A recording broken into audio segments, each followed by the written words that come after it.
प्यारे बच्चों, आज हम क्लास 7th के सामाजिक विज्ञान विषय के इतिहास से वर्कशीट 23 का अध्ययन करेंगे। प्यारे बच्चों, आज का हमारा टॉपिक है मुगल साम्राज्य। आइए देखते हैं। विद्यालय पिकनिक के दौरान मुझे हुमायूं के मकबरे जाने का मौका मिला। हुमायूं का मकबरा घूमने का मौका मिला। आइए आज हम मुगल शासक हुमायूं के बारे में कुछ जानकारी प्राप्त करते हैं। प्यारे बच्चों, क्रियाकलाप दिया गया है। क्रियाकलाप 1, पता लगाइए हुमायूं के मकबरे का निर्माण किसने करवाया। तो प्यारे बच्चों, हुमायूं के मकबरे का निर्माण जो है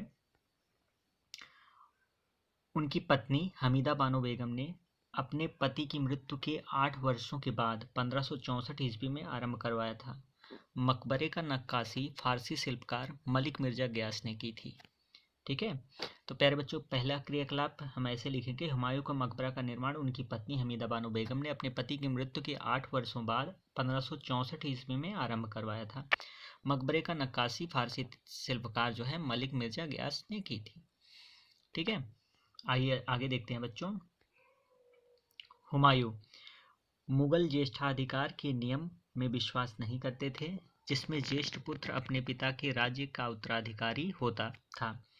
इसके विपरीत उत्तराधिकार में वे शहदायाद की मुगल और तैमूर वंशों की प्रथा को अपनाते थे, जिसमें उत्तराधिकार का विभाजन समस्त पुत्रों में कर दिया जाता था। हुमायूं ने अपने पिता की वसीयत के अनुसार जायदाद का बंटवारा किया। प्रत्येक भाई को एक एक प्रांत मिला। ठीक है, आगे देखते हैं बच्चों। अपने भाई मिर्जा कामरान की महत्वाकांक्षाओं के कारण हुमायूं अपने अफगान प्रतिद्वंदियों के सामने फीका पड़ गया था। प्यारे बच्चों, हुमायूं जो है वो हुमायूं ने हुमायूं को 2 बार हराया था। हराया था 1539 ईस्वी में चौसा में तथा 1540 ईस्वी में कन्नौज में। इस पराजय ने उसे ईरान की ओर भागने को बाध्य कर दिया था। ठीक है प्यारे बच्चों, शेर खान से जो है 2 बार युद्ध हुआ था। 1539 ईस्वी में चौसा का युद्ध हुआ था। 1540 ईस्वी में कन्नौज का युद्ध हुआ था। इसमें पराजित होने के बाद जो है हुमायूं को ईरान भागना पड़ा था बच्चों। ईरान में हुमायूं ने जो है सफाविद शाह की मदद ली। उसने 1555 ईस्वी में दिल्ली पर पुनः कब्जा कर लिया, परंतु उससे अगले वर्ष इस इमारत में एक दुर्घटना में उसकी मृत्यु हो गई थी। ठीक है प्यारे बच्चों, आगे देखते हैं। अफगान शासक शेरशाह सूरी। शेरशाह सूरी का मूल नाम फरीद था और उसके पिता जौनपुर के एक छोटे से जमींदार या जागीरदार थे। उसके संरक्षक ने उसे एक शेर को मारने पर शेर खान का नाम दिया था। शेर शाह ने साम्राज्य के विस्तार एवं वाणिज्य को बढ़ावा देने तथा संचार व्यवस्था को सुधारने पर बहुत ध्यान दिया था। सोनार गांव जाने वाली उस पुरानी शाही सड़क की शेरशाह ने मरम्मत कराई, जिसे काफी समय तक ग्रांड ट्रंक रोड कहा जाता था।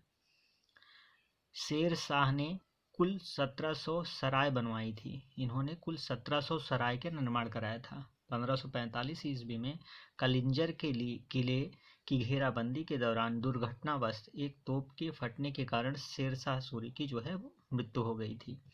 शेरशाह सूरी की मृत्यु कैसे हुई बच्चों? दुर्घटनावश एक तोप के फटने के कारण जो है शेरशाह की मृत्यु थी। कब हुई थी? 1545 ईस्वी में। कहाँ हुई थी? कलिंजर में, कलिंजर के किले के घेराबंदी के दौरान। प्यारे बच्चों, आइए अब क्रियाकलाप 2 है, इसको समझ लेते हैं। उत्तराधिकार के चयन के लिए मुगल किस परंपरा का प्रयोग करते थे? आज भी राजनीति में उत्तराधिकार के चयन के लिए किस परंपरा का पालन किया जाता है? तो प्यारे बच्चों, इसका आंसर हम कैसे लिखेंगे? इस प्रकार से लिखेंगे। प्यारे बच्चों, उत्तराधिकार में वे कौन? मुगल शहदायाद की मुगल और तैमूर वंशों की प्रथा को अपनाते थे, जिसमें उत्तराधिकार का विभाजन समस्त पुत्रों में कर दिया जाता था। ठीक है, और आज भी राजनीति में उत्तराधिकार के चयन के लिए वंशवाद या परिवारवाद परंपरा का जो है पालन किया जाता है। जबकि अपने देश में बच्चों लोकतंत्र है इस लोकतंत्र में हम देख रहे हैं, इसके बावजूद भी जो विभिन्न पार्टियां हैं उनमें जो है वो वंशवाद की परंपरा चली आ रही है, परिवारवाद की परंपरा चली आ रही है। जैसे कि आज़ादी के बाद देखिए वंशवाद देखने को आपको मिलेगा जो है विभिन्न पार्टियों में। जैसे पंडित जवाहरलाल नेहरू जी के बाद उनकी बेटी इंदिरा गांधी जो है प्रधानमंत्री बनी, फिर उसके बाद उनके बेटे राजीव गांधी प्रधानमंत्री बने। फिर इस प्रकार से जो है एक वंशवाद चला आ रहा है कांग्रेस पार्टी में। ऐसे ही आप देखिए उत्तर प्रदेश में आप देख लीजिए समाजवादी पार्टी है, उसमें मुलायम सिंह यादव हैं, उसके बाद उनके बेटे जो है अखिलेश यादव इसमें जो है पार्टी का कार्यभार संभाल रहे हैं। तो प्यारे बच्चों, ये था हमारा आज का कार्यपत्रक जो है 23 वर्कशीट 23। आइए बच्चों कुछ प्रश्न हैं, इनको सॉल्व करते हैं। सत्य व असत्य बताइए। पहला है चौसा के युद्ध में हुमायूं ने शेरशाह सूरी को हराया। तो बच्चों ये गलत है। तो जो है चौसा के युद्ध में शेरशाह सूरी ने हुमायूं को हराया था। शेरशाह सूरी ने हुमायूं को हराया था, हुमायूं ने शेरशाह सूरी को नहीं हराया था। ठीक है प्यारे बच्चों, अगला क्वेश्चन है कलिंजर के किले की घेराबंदी के दौरान हुमायूं की मृत्यु हुई थी। प्यारे बच्चों, हुमायूं की नहीं शेरशाह सूरी की मृत्यु हुई थी। कलिंजर 1545 ईस्वी में कलिंजर के किले की घेराबंदी के दौरान दुर्घटनावश तोप के फटने से जो है शेरशाह सूरी की मृत्यु हो गई थी। अगला क्वेश्चन है बच्चों, तो ये क्या होगा, दूसरे सेकंड वाला गलत। अगला है हुमायूं के पिता का क्या नाम था, मतलब हुमायूं के पिता का नाम बाबर था। तो यस बच्चों, हाँ ये सही है, हुमायूं के पिता का नाम क्या था, बाबर था। ठीक है प्यारे बच्चों, इस प्रकार से आज हम क्लास 7 के कार्यपत्रक 23 का अध्ययन किए। प्यारे बच्चों, कोविड-19 के विरुद्ध लड़ाई में जो है सुरक्षित रहने के लिए हमें मास्क पहनने की आवश्यकता है। यह कार्य हम सभी को करना है। प्यारे बच्चों, अगर आप लोगों को किसी भी प्रश्न में कोई दिक्कत हो तो आप डिस्कस कर सकते हैं, कमेंट करके पूछ सकते हैं। धन्यवाद।